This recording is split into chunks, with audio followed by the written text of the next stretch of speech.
ஒரு வேளை சாப்பிட்டு நீ அரை வேளை சாப்பிட்டியா, எங்கேயா போய் சாப்பிட்றேன்னு கேட்டார் சுவாமி.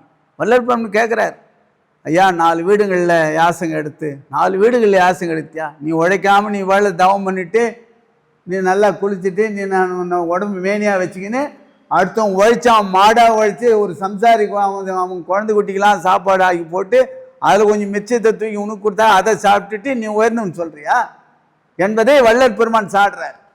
அதனால் சம்சாரிகளை தான் வம்மின் உலகியலீர் என்றார். வாங்கோ சன்னியாசிகளேன்னு கூப்பிடல. எவ்வளோ அற்புதம் பாருங்கள்.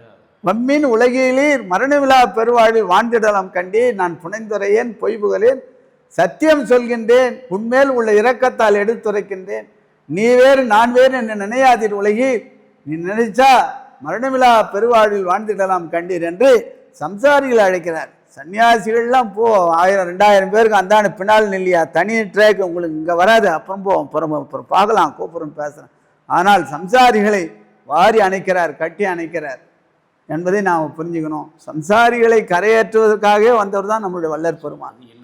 சுவாமியினுடைய வருகைக்கு முன்னால் பார்த்தீங்கன்னா கல்யாணம் ஆச்சா முடிஞ்சு போச்சு, நீ தேரவே மாட்ட, கடவுளுடைய அருளை பெறவே முடியாது என்ற அநியாயம் இந்த உலகத்தில் இருந்தது.